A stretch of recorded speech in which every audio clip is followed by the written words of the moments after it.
Welcome, and thank you for joining us in this virtual conversation with Critical Break's residency artist, Germono Toussaint.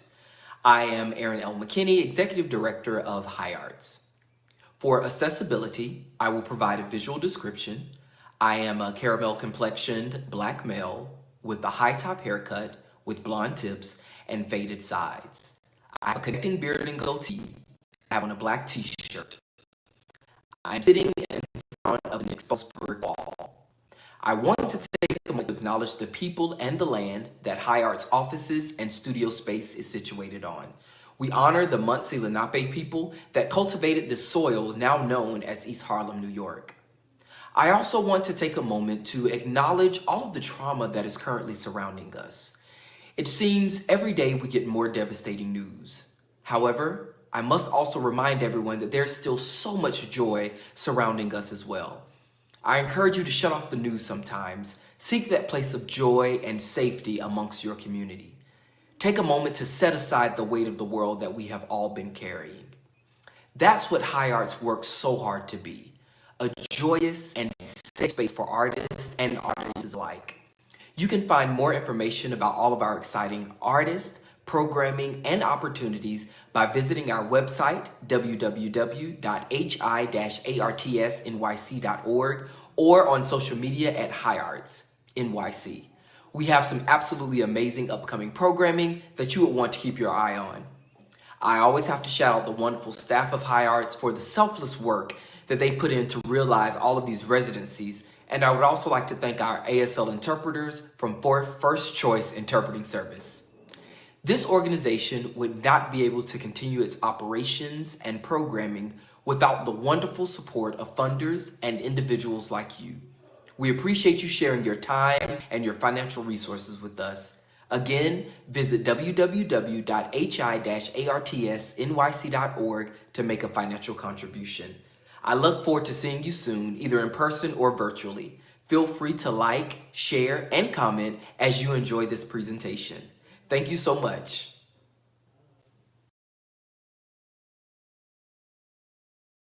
The Last Gatekeeper by Germono Toussaint. Time, 2050. Place, a major city after the apocalypse. Every year it feels like the number of years that this culture is entitled to live is getting smaller. So God only knows how close to the chasm this culture is. This constantly reiterated discomfort and hatred for the gay person is again another indication that every year we might as well be prepared for the apocalyptic moment when the stars start to fall to the earth. Malidoma Patrice Somé. Act 1. The year is 2050. The country has been battered by disease, war, and catastrophic natural disasters. The people live in hubs and work under the administration, a totalitarian government that rules the country with an iron fist. The only present threat to its power is a company of underground fighters called the Resistance.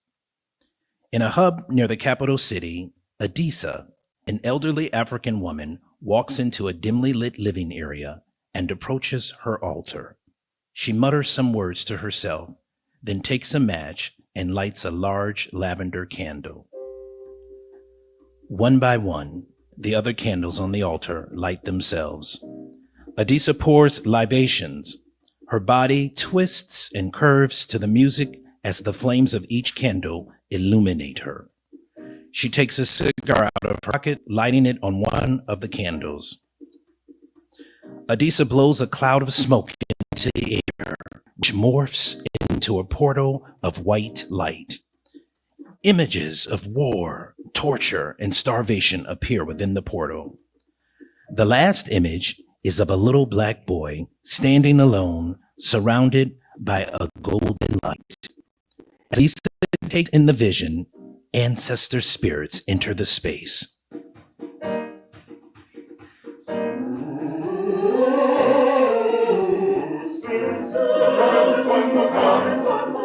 Nice to see, is to hear. He will be a child of resurrection, the keeper of the portals, the keeper of the gates.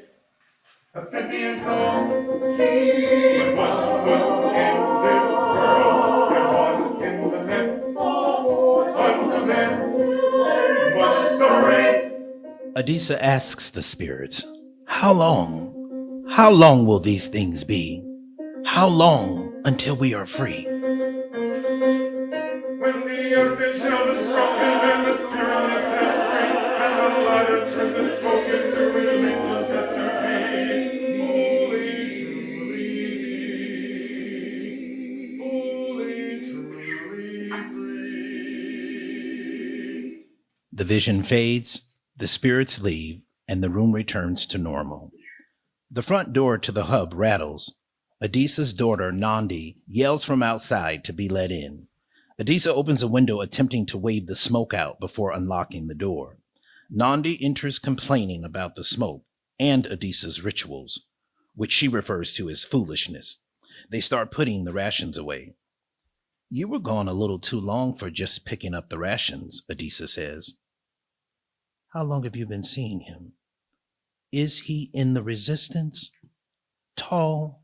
Dark, handsome, you know you can tell me. Nandi snaps back. Your smoke and rituals didn't tell you?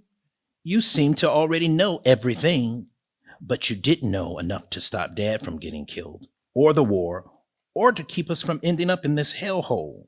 So tell me, what do you know that will change anything? Adisa puts her hand on Nandi's stomach and whispers to her, it's a boy. Scene 2. Later that night, Nandi calls her lover, Michael, the leader of the underground resistance movement, and tells him she is pregnant, but has no intention of bringing their child into this world. Michael begs her to promise she'll have their child. Before Nandi can respond, Michael's hub is attacked by the administration. She loses her connection to him. Scene 3. Days turn into weeks. Weeks turn into months with no word from him. And as she waits, the child inside her grows. One fateful stormy night, as if the universe itself induces her labor, at the first crack of thunder, Nandi lets out a scream. Adisa runs into the living area and props a pillow under Nandi, then runs into the sink and fills a pot with hot water. She takes off Nandi's gown and undergarments, putting a cloth underneath her. She glances between her legs. Lifting her voice to the sky, she yells, Ancestors, be with us now.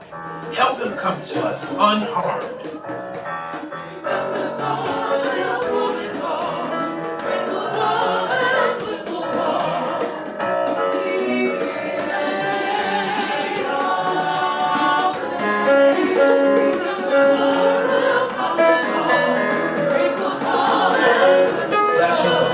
Pierce through the windows.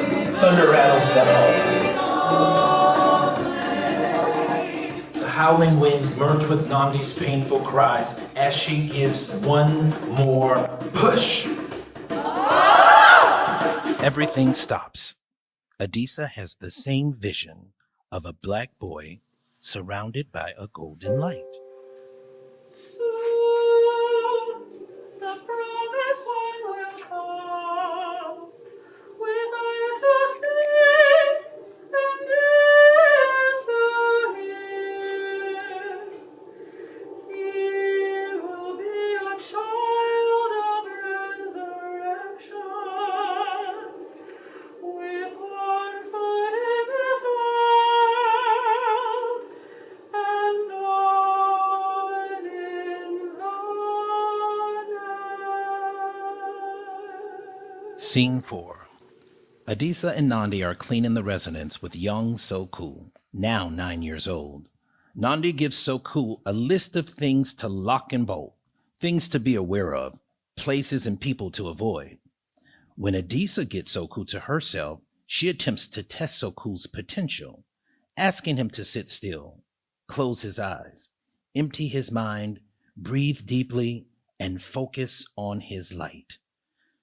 Soku exhales a golden mist from his mouth, which fills the room. But a crack of thunder scares Soku out of his trance. He runs into Adisa's arm. Adisa tells him, "I would love for you to stay home and learn with me. But every child has to be registered in their quadrant school so they can program you into submission. Don't repeat that." Soku cries to Adisa that he hates his school because he doesn't fit in and is bullied by kids who think he's too soft and sensitive. Adisa responds, "In my village, being sensitive was a good thing. It meant you were aware. Being aware when everyone else is asleep is a hard thing. You're different, Soku, and they aren't used to that. Don't let this world harden you, Soku. You stay open. Stay sensitive. It will save us one day." Soku begins to head to his room when another crack of thunder scares him back into Adisa's arms. Adisa distracts Soku with stories of Orisha, like Oya, goddess of storms, Obatala, lord of the sky, and Oshun, goddess of water, love, sensitivity, and beauty. Adisa kisses Soku on the forehead and motions to the back room. Soku leaves. Soon after, Nandi comes through the front door, shaking, trying to hold back tears. She tells Adisa that one of her students, an immigrant, was taken out of her classroom by the administration. No one is safe. Just then, Soku enters wearing a head wrap, a makeshift dress, and a broom for a staff. Soku pretends to command the elements. Nandi explodes, yelling at Soku to take off his costume and never let her see him in it again. "What has gotten into you? He's just playing," Adisa says. "He needs to learn to be himself." "He needs to learn to blend in," Nandi snaps back. As they argue, Soku disappears into his room, but something calls to him.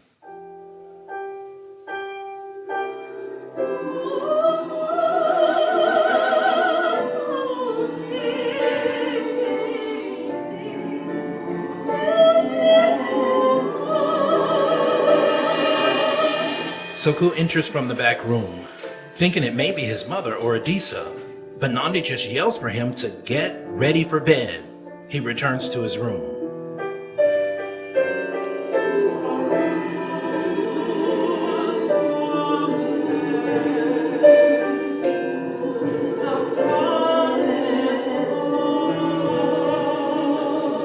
Soku sticks his head in from the back room. "Okay, now I know someone called me." "Go to bed," Nandi yells. Adisa, realizing what is happening, tells Soku to respond to the voices that he is open and ready to hear. Soku returns to his room and tries to sleep.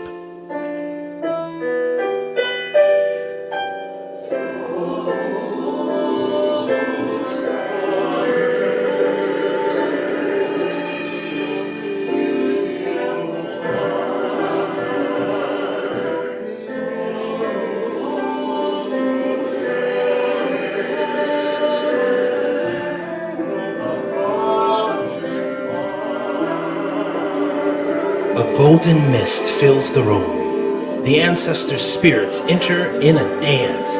This time, Soku responds that he is open and ready to hear. Soku asks, "Who are you?"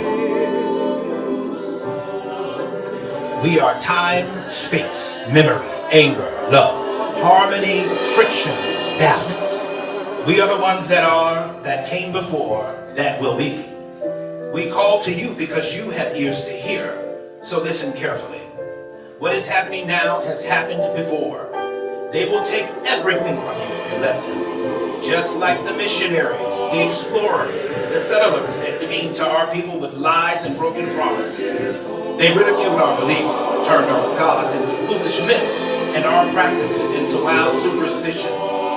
There will come a day when you will stand before them and they will tremble. Far beyond your fear, past your anger, are the keys to the kingdom. When you reach deep inside, you will find them. Gifts so brilliant, they will blind the vultures that have ravished this world. If you fail, see the future that awaits us." A portal of white light opens with images of war, torture, and starvation. The last image is of Soku standing alone, surrounded by golden light. As Soku takes in what he sees, there is banging on the door of the main room. Nandi and Adisa wake and enter the main living space. Nandi slowly opens the door. Immediately, 3 administration agents barge in.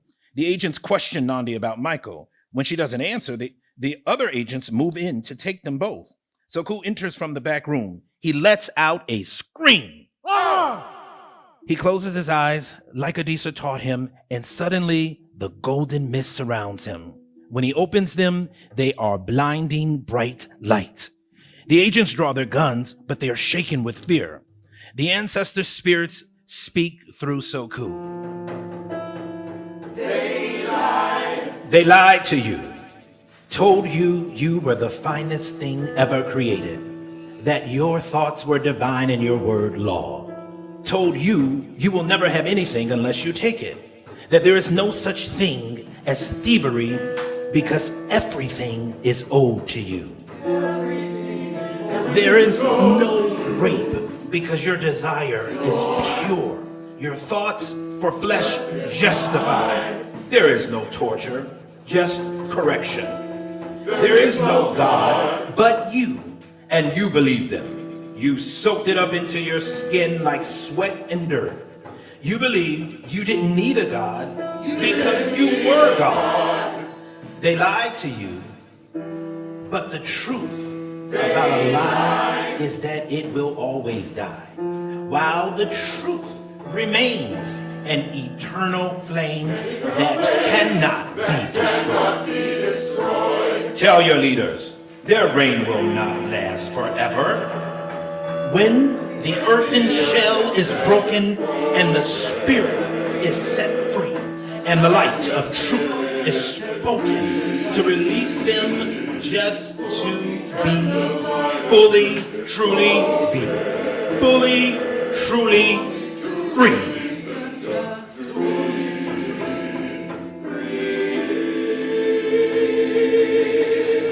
Soku's entire being is filled with light.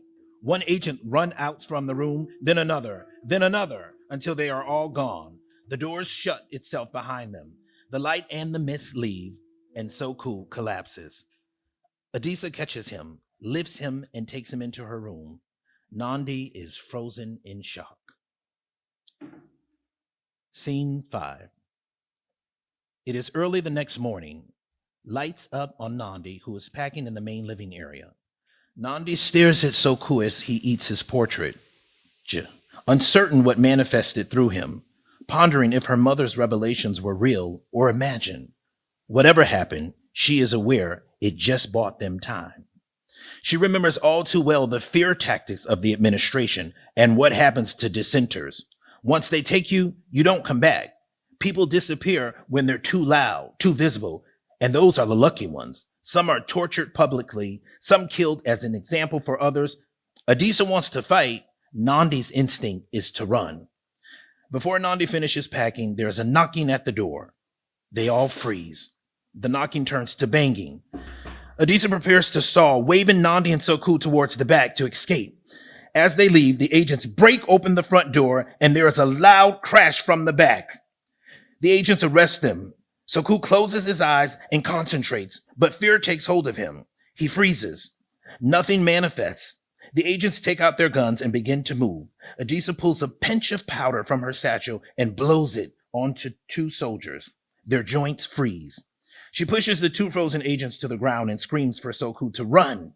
An agent shoots Adisa. She collapses in pain. Another agent grabs Nandi.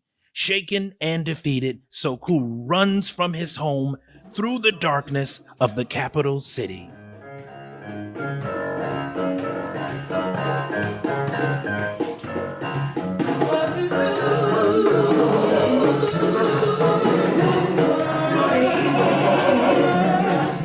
As Soku runs, purple and yellow mists swirl around him, manifesting as ancestor spirits. Your journey was never going to be easy, Soku, but that is the contract you made before your birth, before you came into this world. Destiny calls us to walk into the fire, past our fear, through our pain, to our destiny. Those with a great destiny endure great pain.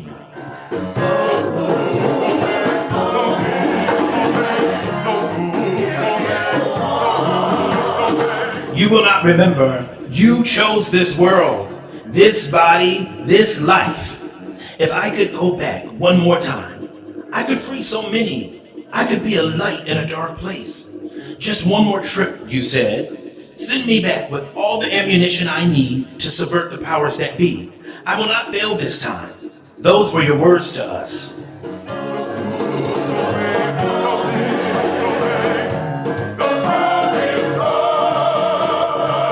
You would make the ultimate sacrifice because this world needs you. You are the last hope, the child of resurrection.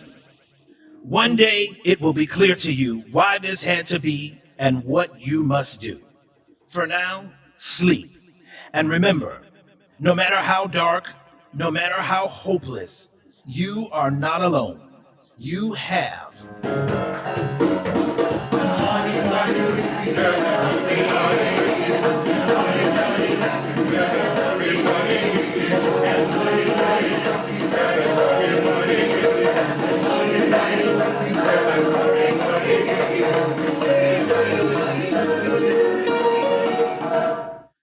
Soku's legs and breath give out. He collapses. Rest.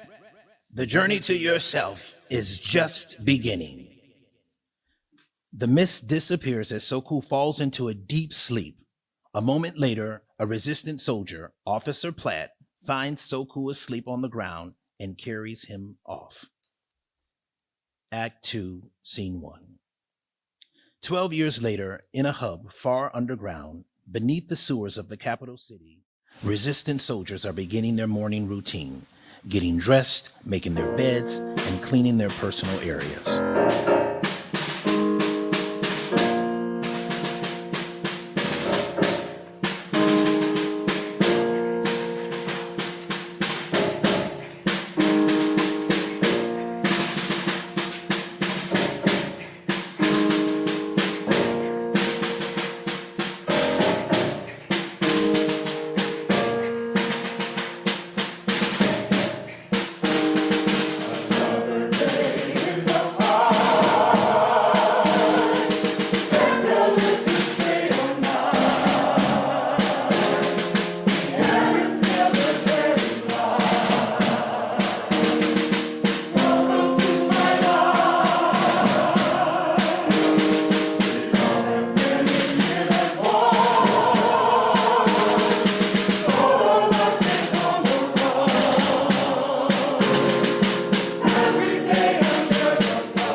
On a raised platform downstage, Damien and Soku are engaged in a sparring session with tall wooden sticks.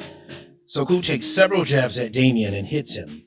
Damien gets upset and swings violently, but misses Soku. Damien refocuses and takes 2 swift swigs above Soku's head to distract him and one at his feet. Soku nearly falls, but catches himself.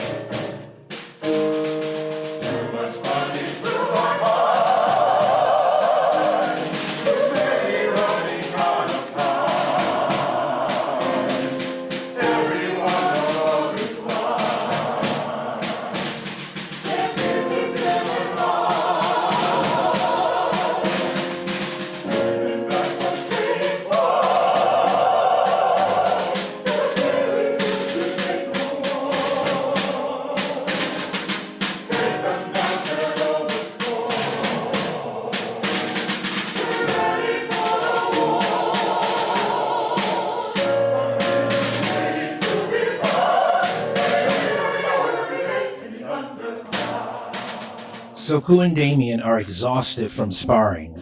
They take off their clothes and head into the shower.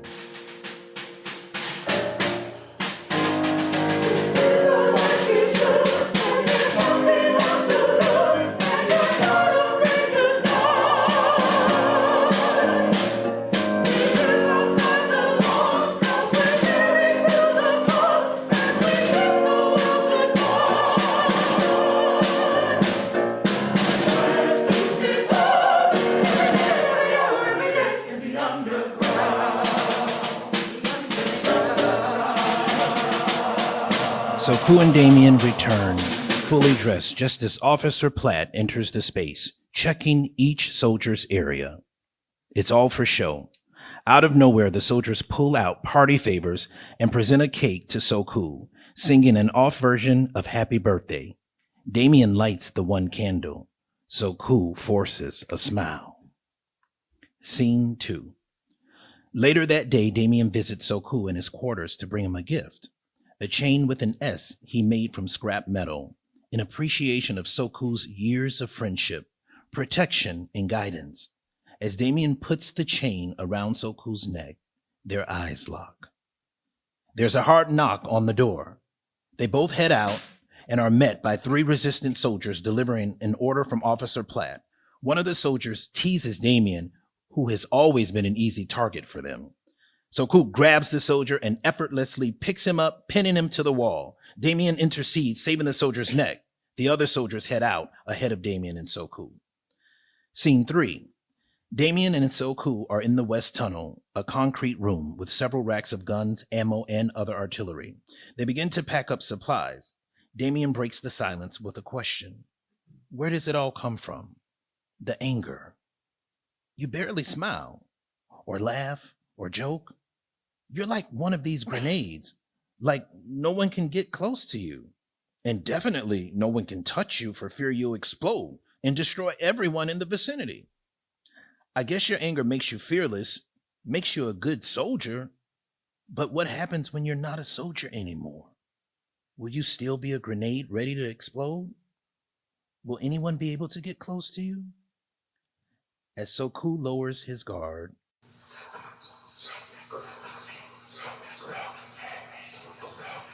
Soku is disoriented. The voices reminding him of his failed attempt to save his family, how everybody he's ever loved was taken from him by the administration. He is consumed with sadness, anger. He does not have room for the love, compassion, and sensitivity that Damien carries. Damien looks into Soku's eyes and tells him, I wouldn't have survived here without you. I feel like fate brought us together. I love you, Soku. But can you make room for me? Their eyes lock. They go in for a kiss, but are interrupted by a loud explosion off stage.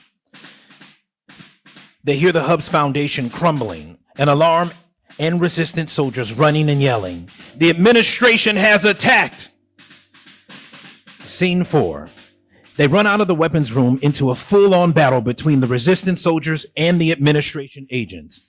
With fighting and carnage surrounding him, Soku takes a deep breath and focuses. The spirits enter the space and guide Soku's movements as he fluidly moves through the space. Using both his weapon, wisdom, and physical force, he almost effortlessly takes down several admin agents. The spirits join in the battle. It is a dance.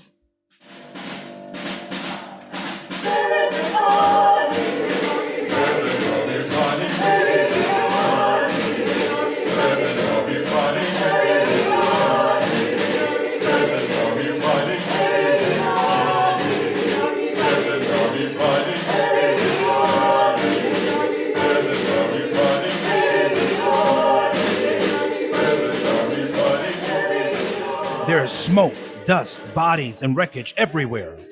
Soku starts searching desperately for Damien. Two resistant soldiers carry Damien from another room. He is barely alive. Soku is fighting back tears and trying to go with Damien as he's carried away. The sadness consumes him, which turns to frustration and then anger. Soku walks off in a fit of rage. He rummages and finds weapons, explosives, knives, and ammunition.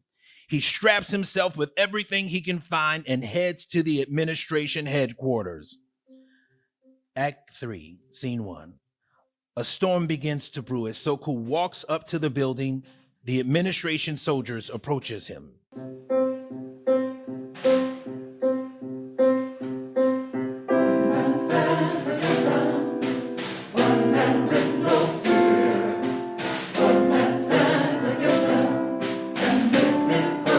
Soku is a mirror showing them their fear, the results of their reckless hatred.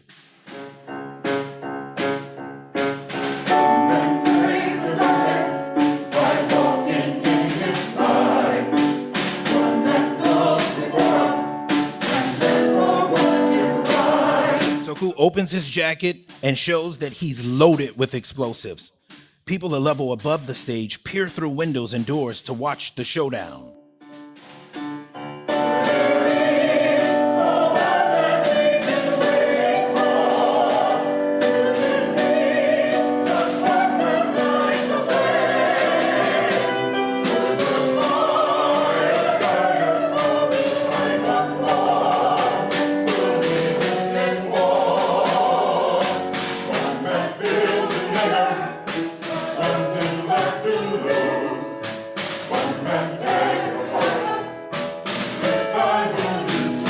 Soku's bravery emboldens the onlookers. An elderly man steps forward out of his residence. Then a boy holding his mother's hand.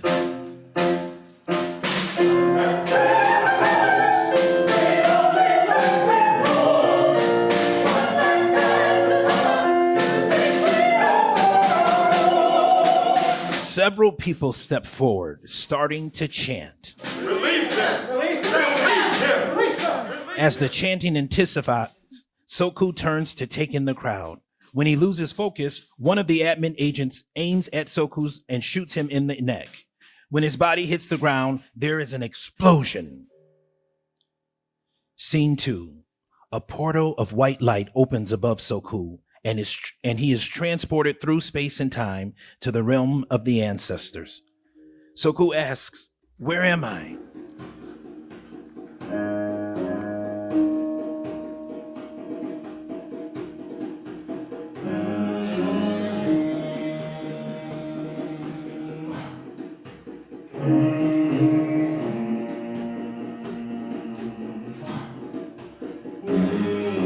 You are everywhere and everything. You are everyone that has ever been. You are every point on every timeline. Though you surpass the notion of time. I don't understand.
Soku is greeted by Adisa, who is wrapped in golden light and purple and white cloth. She is surrounded by ancestor spirits. Soku embraces her in tears. She reminds him that his gift lay in his sensitivity, but he became hard and cut off access to the gates, to the power of that realm, and most devastatingly, to his own power. And though his death sparked the revolution, his resurrection will usher in an era of peace that hasn't been for 1,000 years. A golden mist surrounds Soku. He closes his eyes. When he reopens them, they are blinding bright lights.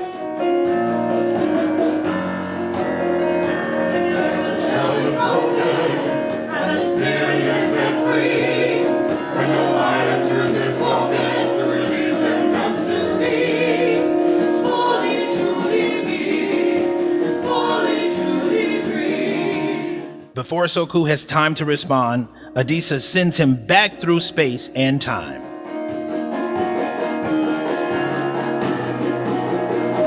Gather up your courage.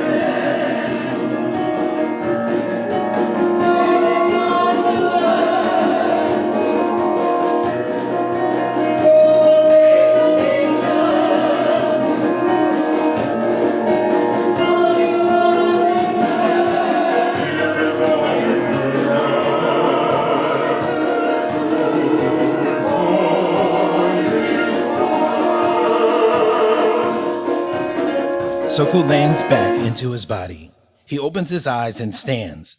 The administration agent and the remaining crowd members are in shock.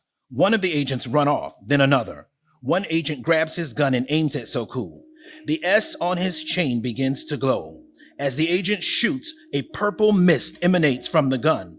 Another agent shoots his gun and a golden mist is released. One after the other, the agent's guns emanate mists of various colors. An agent throws a grenade at Soku, but once in the air, it bursts and transforms into colorful, bright lights that flutter away. The administration's defense have been removed, and they begin to scatter. The people begin to fight, joined by the resistant soldiers who rush into the administration headquarters, releasing and reunited prisoners with their families. One last prisoner is escorted out by one of the soldiers. Soku looks up and recognizes a feeble, tattered Nandi. He runs to her and embraces her in tears. The resistance has won.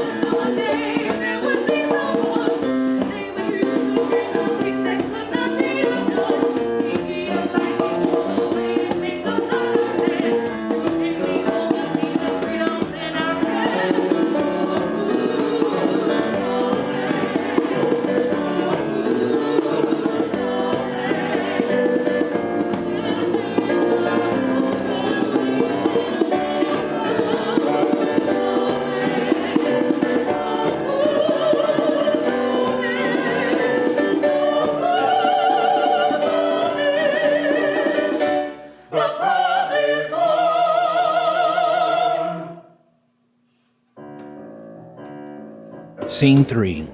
Soku and Nandi are in a resistance hub filled with medical equipment where Damien lays unconscious, his arms hooked up to the monitoring machines. Soku tells Nandi, "I spent the last 12 years with this dark hole in me. I just kept filling it with more and more anger and resentment. But the ancestors sent me someone with so much light, there was nowhere for that darkness to hide. I thought he was my last shot at being loved by anyone, and I wasn't brave enough to let him."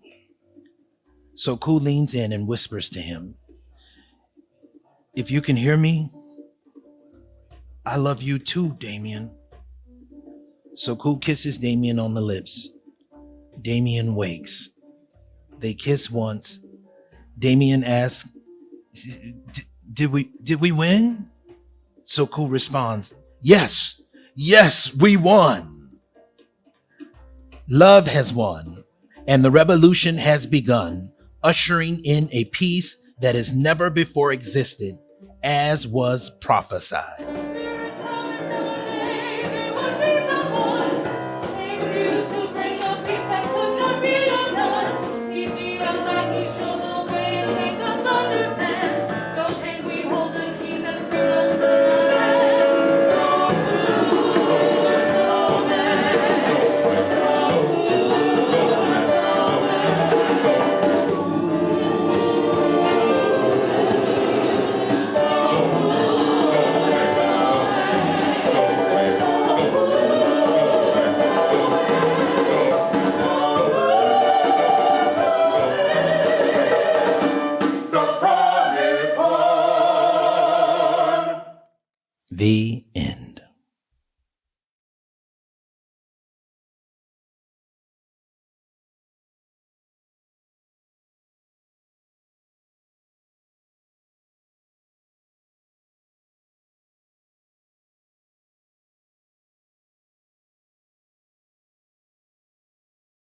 Great. Good evening, everyone. Welcome to this evening's virtual discussion. My name is Joyce Pierce. I'm the program manager here at High Arts. I am a brown-skinned Black woman with medium-length locks, brown eyes, and a smile and a yellow headscarf, and a hoodie that says Brooklyn, and it's turquoise. And I'm so excited to be joined by Germono and members of his creative team today to discuss what all has gone into the creation of The Last Gatekeeper, and to also offer some time of reflection for Germono's process while he's been in residence as a critical breaks artist. So I'm happy to allow the collaborators and Germono to introduce themselves to you. We're all happy to have you here for this conversation, and then we'll dive in. So Germono, if you want to start with introductions, and everyone else can introduce themselves as well. Yeah, sounds good. I'm Germono Toussaint. I'm the composer librettist for The Last Gatekeeper. I am a brown-skinned man with short curly hair, light blue short sleeve shirt with a beige background. Hi there. I am John Martin Green, deep brown-skinned African-American man with shoulder-length locks, a blue turtleneck sweatshirt, in a room with books and photos and posters. Hi, my name is Crystal Monet Hall, and I am the vocal arranger for The Last Gatekeeper. I am a brown-skinned girl, a medium brown-skinned girl with chubby cheeks and big eyes behind big old glasses, in a wide-brimmed fedora with a blurred background and a jean top. Yes, I love that we're all a little coordinating. This is not planned at all. That's just We all got the memo. exactly. Crystal, you were just sharing that you actually have been a part of the pre-residency process for Germono. So I'd love to start there. Germono, this is a question for you. When did the voice of the characters first come to you? When did The Last Gatekeeper first find its first breath? And then can you walk us through from that moment to how you and Crystal met and started to develop the vocals for this amazing work? I think we forgot Dion. Oh, I'm so sorry, Dion, please. That's okay. I thought I was special. I'm Dion McLean Freeney. My pronouns are she, her. I'm the musical director for The Last Gatekeeper. I am a brown-skinned Black girl with glasses, very short hair. I am wearing a black t-shirt, as music directors often do. Not the black t-shirt part, but the black. I'm always in my accompanist black. And I am sitting in a pretty bright room with some artwork and books behind me. Mm-hmm. Thank you, Dion. And I open that question to you as well. Well, I think Germono and Crystal should probably talk first about the voices in this story, and then I'd love to share about my role and bringing that to life. And you know, I've forgotten the question already.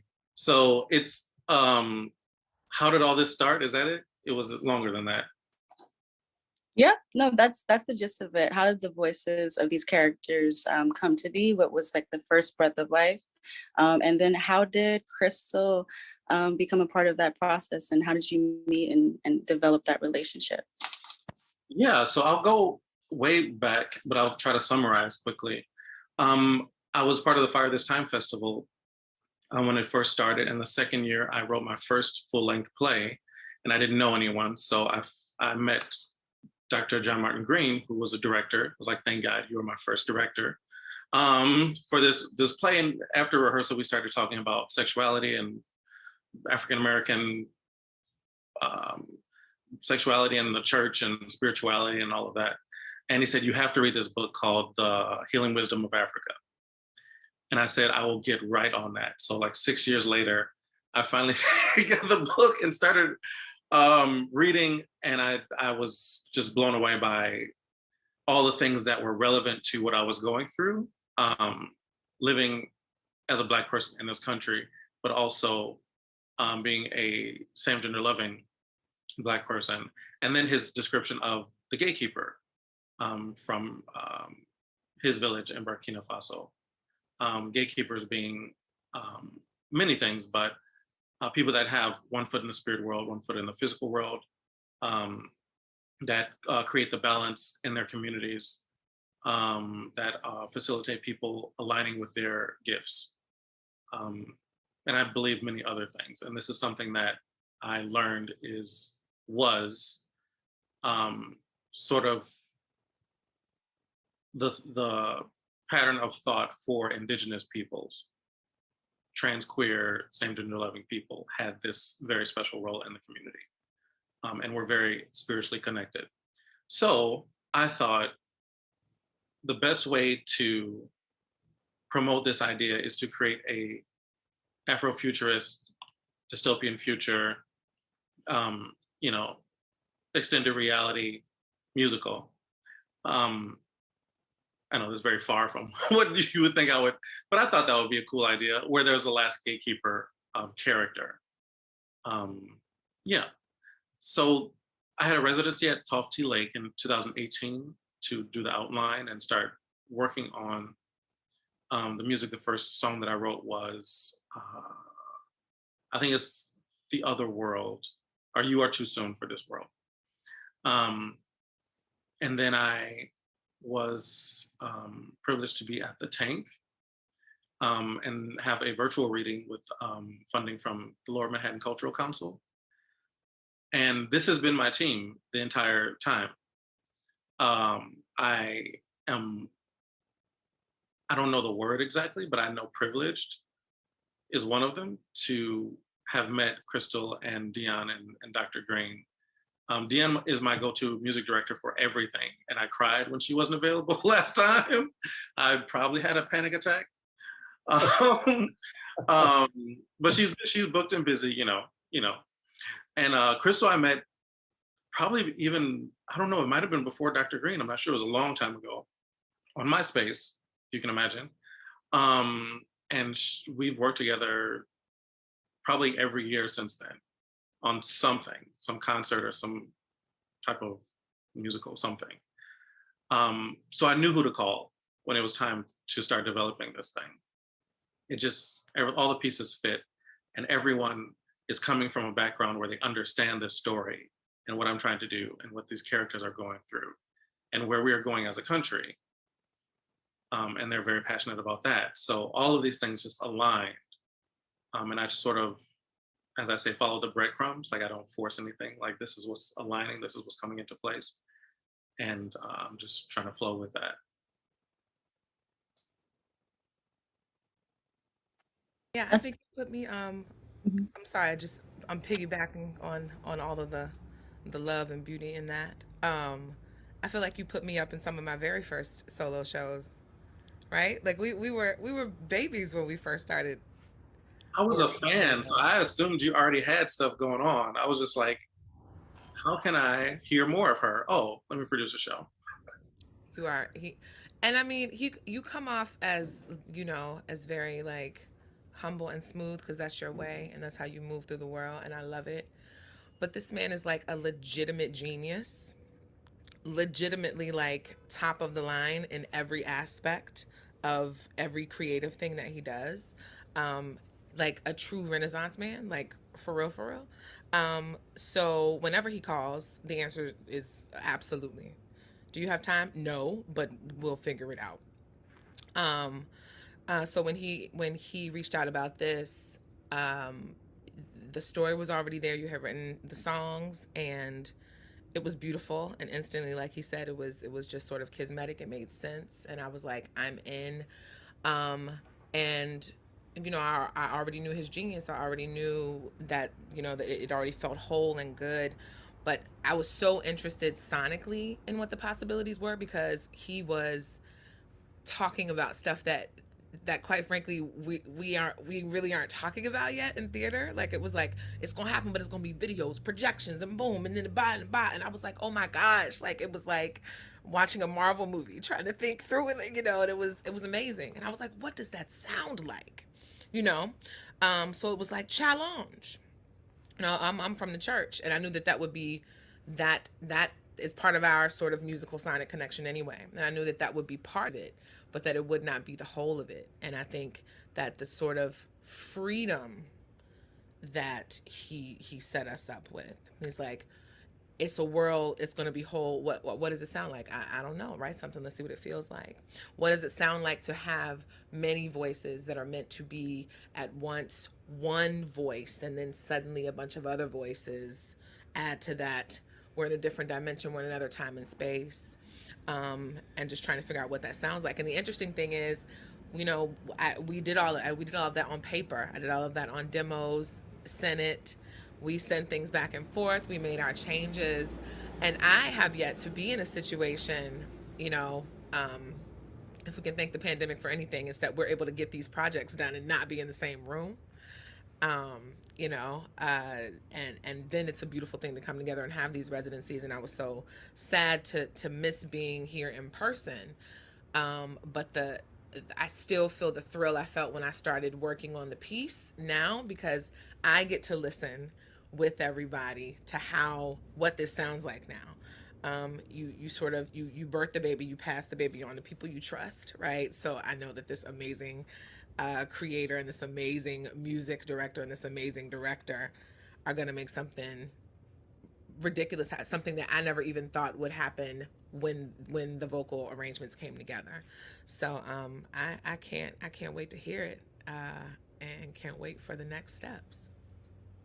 There were definitely chills for those who were hearing the rehearsals, and that I know, Germono, one of your goals for this residency was to work on the choral aspect of the work. So can you, before we dive into like that, because Crystal, you just opened an amazing box of questions about what the choral work was for this residency, I would love, Germono, for those who are watching, if you could share a bit more information about all of the layers of this work. Like Crystal mentioned, there are visuals, there's the music, there's the story, there's AR. Can you just elaborate a little bit about how many layers there are to The Last Gatekeeper and what people can look forward to as this work continues to develop?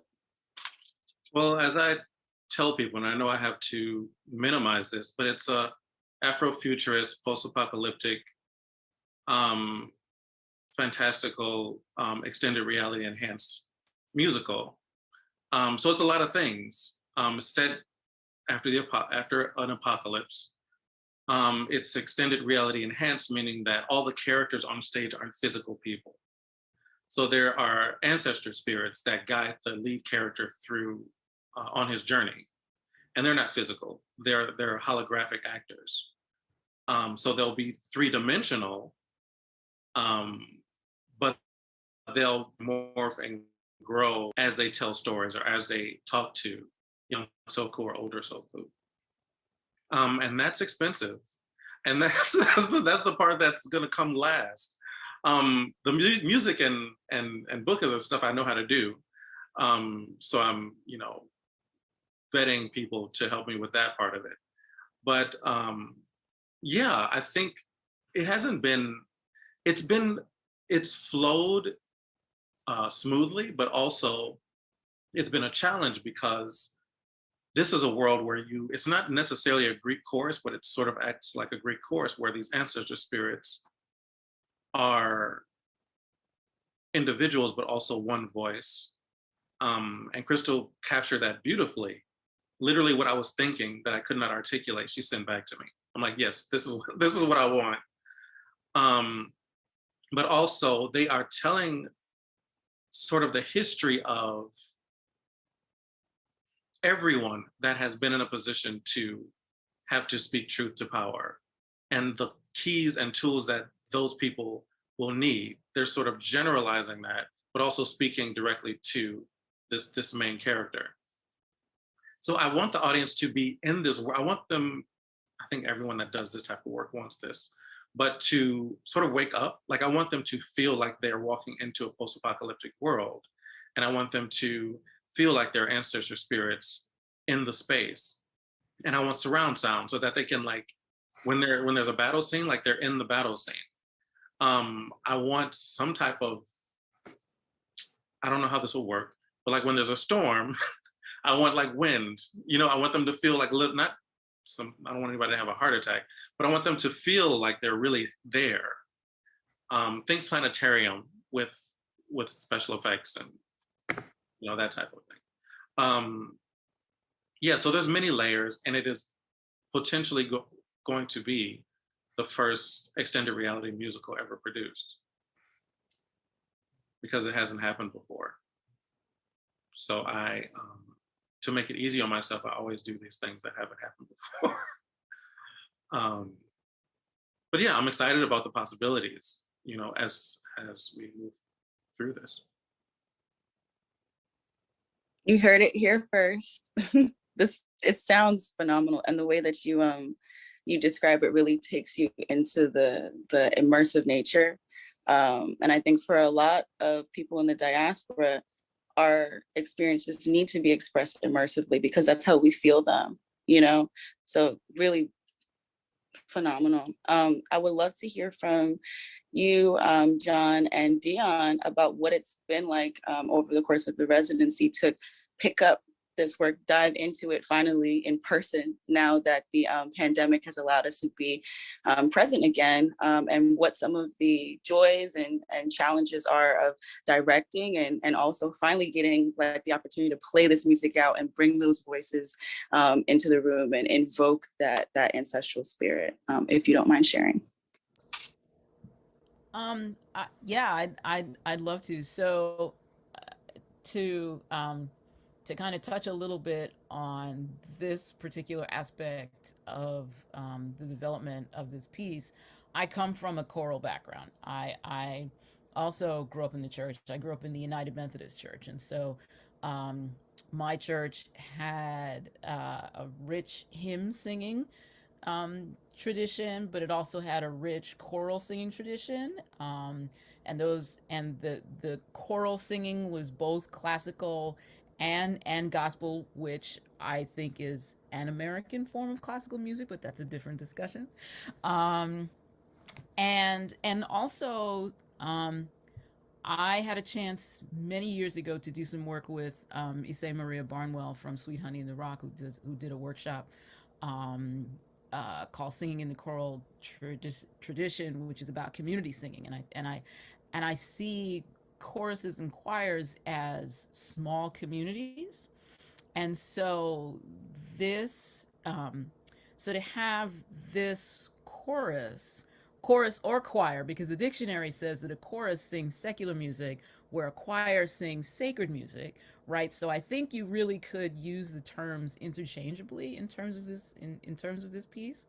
But I think one of the things that this aspect of the music really establishes, both through the original compositions and then the vocal arrangements that Crystal did, is it establishes community, and we hear from this community that observes things, and that's really what a Greek chorus is. I think the church ladies in The Color Purple do the same thing. They kind of walk us through the story and help us to know where we are musically, but I think choral singing, sort of unlike solo singing, also creates an opportunity for the observer to stop being an observer and also be a participant. And so that expands further this sense of community.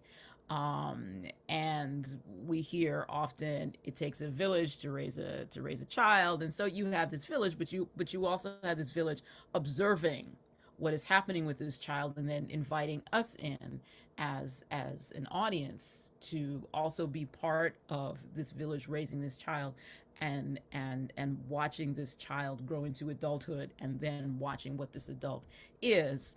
And so I think it's also really important as a theatrical experience too. And one of the other genius things about Germono is that he not only brings super high craft to the book and to the music and to the lyrics, but he also brings a super high level of interest in tech and how that relates to the art that he does. And I think that in and of itself is going to change the face of theater. I think if the pandemic really taught us about anything, taught us anything, it's that we finally have affirmation that things do not have to be in a particular site in order for them to be experienced. And so this is, I think the eventual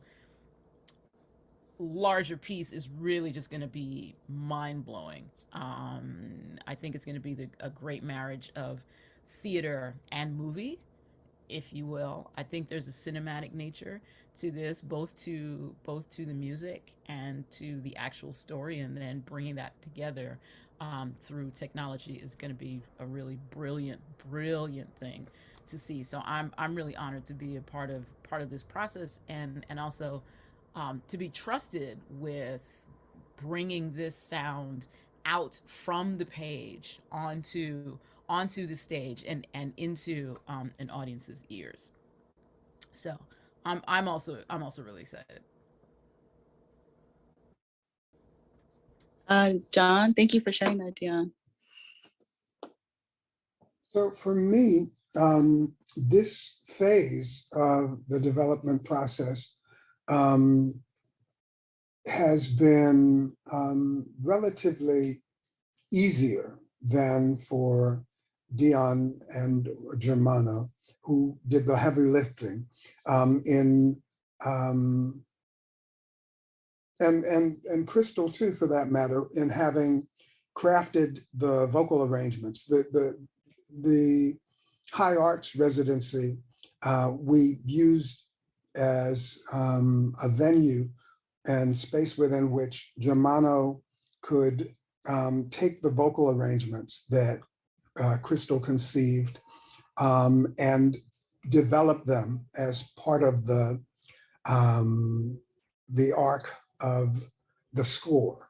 For me, the process has been about using our chorus as along with the narrator, making them both, merging them as one voice in not just advancing the story, which is generally the case in musicals, how music is used, but making the music, animating the music as the story, along with the narrator, and making the chorus the storytellers along with the narrator. Something magical for me in this process has been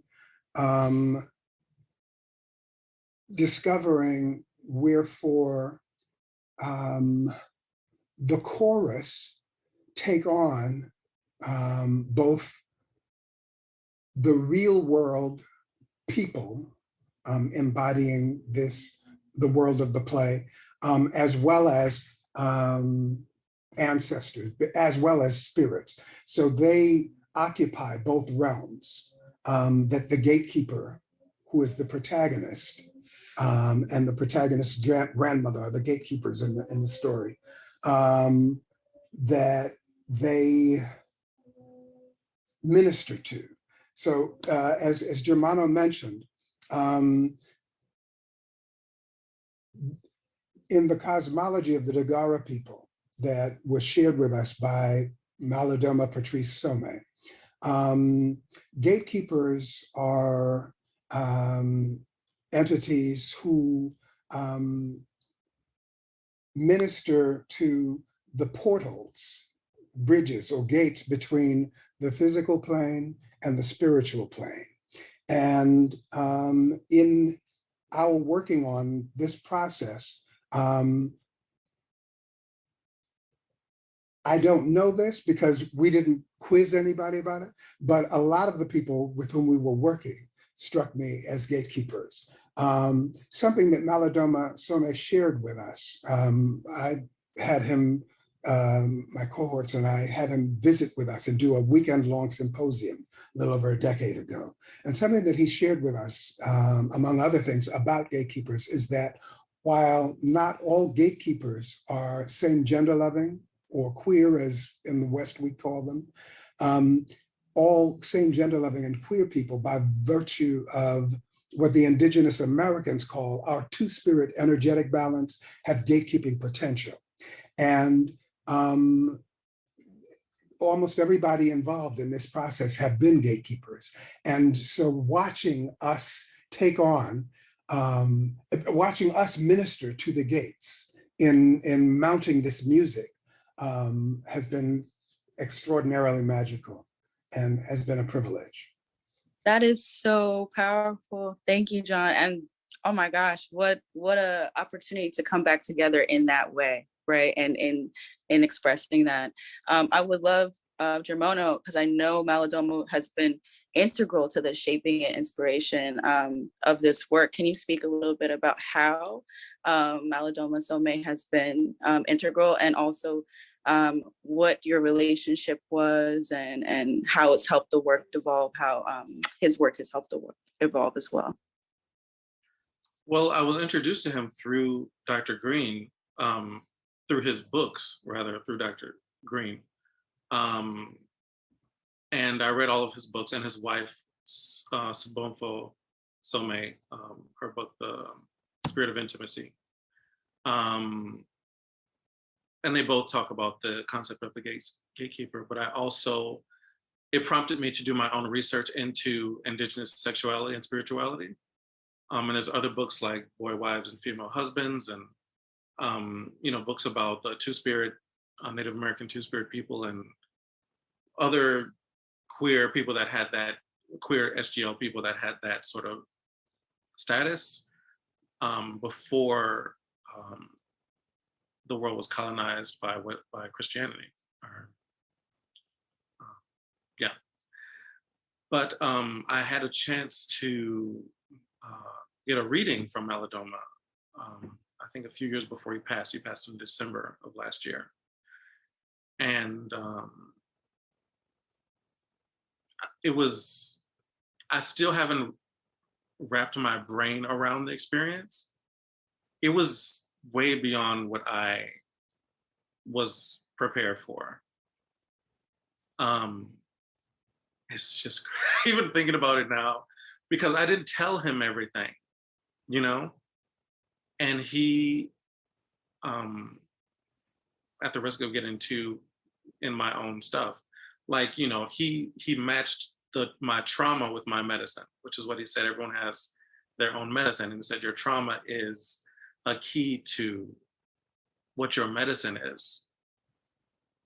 And one of the medicines is to see other people's trauma.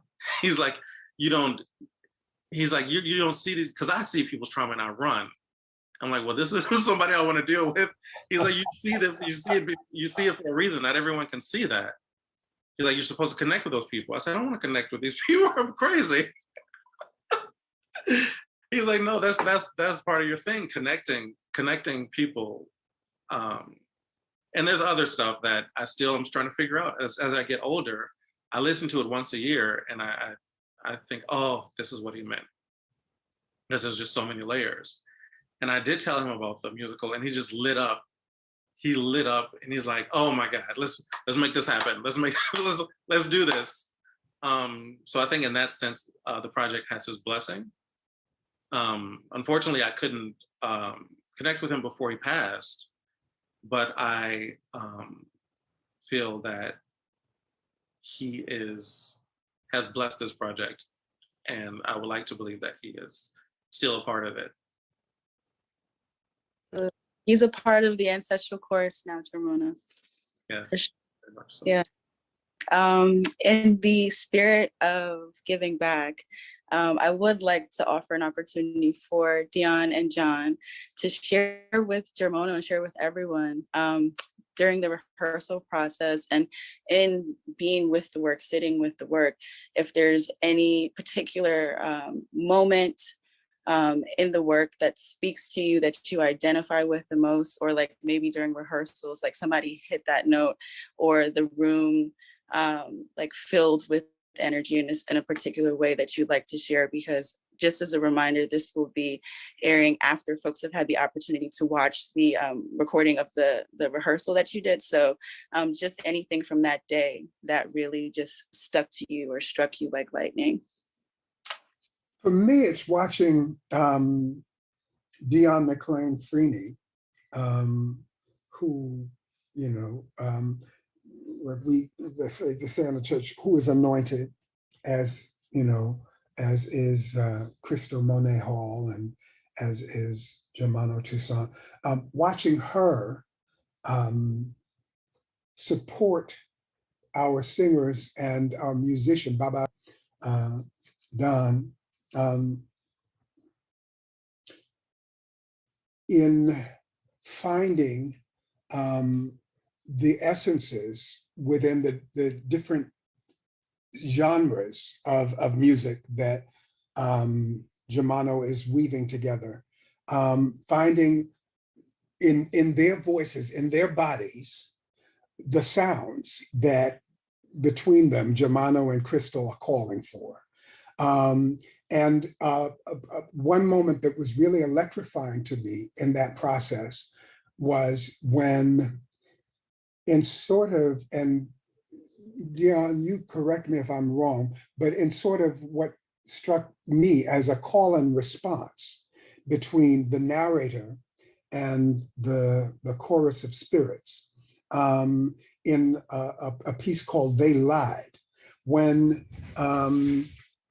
Chad Franklin, our narrator, found the cadence of the musical cadence of the piece in a dance between the narrator and the chorus, and the chorus, and Dion succeeded in having the singers find the musical essence she was calling for, and they locked in sync with each other in terms of the tempos, and it came alive, and it was electric. I mean, the walls radiated, vibrated.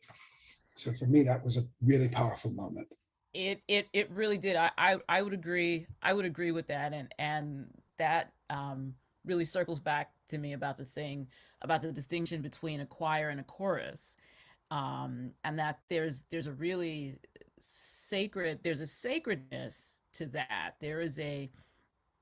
That is the uncolonized church experience, right? Where you are simultaneously hearing the sermon, and the choir and the musicians are backing up what the preacher is saying, and it's a different way for the message to be delivered in that worship moment, and the coupled with the lyric of they lied to you, they made you believe this and that, and they made you think that you were less than, and they tempted you, and they told you that, all of these things that also are right out of the church. The other thing that for me stands out musically is At the Altar, and there are so many harmonies in it, but also that there's also counterpoints where there are two different things happening at the same time musically, but it is all unified, right? And then and to also have the vocal ranges, like very high parts and very low parts, but it all works together, and how that's an oral representation of community, and how powerful that is. And so those two moments are really exciting for me, and I kind of know a little more than the audience does about the other music, and the way that fits in with some of the solo pieces it really is just gorgeous to hear. Absolutely gorgeous. I could listen to you guys talk about this work all day and then watch it and then come back and talk about it all day. Again, I did want to point out that the intentionality, Germono, of your work goes to the level of the titles of the songs. You know, it's so deeply, deeply, deeply conveyed.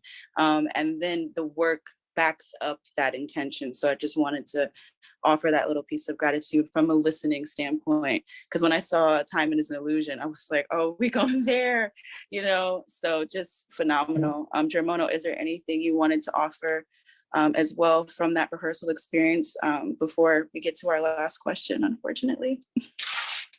No, I just prayed that the spirit was in the space because I didn't want it to be just music. I wanted it to be an experience for everyone. And I think people get things truly when they feel them. And I feel like if we could experience that, then the audience will definitely experience that. And I think that, like, after even the first rehearsal, people were like, okay, this is not like, this isn't Oklahoma, this isn't ragtime, this is something that will hopefully be transformative, that they felt, which is sometimes hard to articulate, but that's why I think you have to feel it. Yeah, I just hope it will continue to grow, and hopefully also continue to get support as we move towards putting this thing on its feet and getting the special effects and all of that as a part of this. But I'm grateful to High Arts for, this is the first residency where I've had the privilege of having things printed and having help setting things up. And, you know, every situation gets a little better and allows me a little more freedom. So I'm learning what I need. And I'm learning how to articulate how much more I need. And, you know, I know that it is not easy to facilitate these things for any nonprofit that has a small staff. So I appreciate the stretching that we all had to do. And it was a much needed experience, and I'm grateful for that. It was a joy to have each and every one of you in the space, and to have the music fill the space. I'm so excited to see the rehearsal. So the gratitude is definitely returned to you as well. And speaking of support in the future, can you share, this is our last question, a little bit about the next steps and process, what that looks like for the Last Gatekeeper, and how people can continue to support you along the way for that journey? Yeah, so the next, well, I'm still applying for things, things as in other development opportunities. I don't know if I can talk about what is in the works because it hasn't happened yet, but there are some interested parties that are very interested in the XR part of this. I don't think I can say, but I'm glad that I have sort of cultivated a relationship with them. And hopefully that will help me develop that part of it. I also need to develop the choreography, like I need a space for that.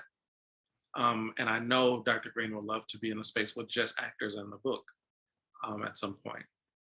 So those are 4 opportunities that I know I need to have. But if anybody wants to hear more about the development, you can go to thelastgatekeepermusical.com, and you can sign up for the mailing list and hear more about some developments there, or my website, germonotoussant.com. And you can get to that website or sign up for my mailing list and get the same information. And John and Dion, please tell people where they can find you as well to keep up with your artistic endeavors. For me, it's my theater company is called Blackberry Productions, and the address is Blackberry Productions Co. as in company that is blackberryproductionsco.org, and an organization that a nonprofit resiliency enhancement network of same gender loving African descended men that I run is called the Gatekeepers Collective, which can be reached at thegatekeeperscollective.com. Mm-hmm. And Dion?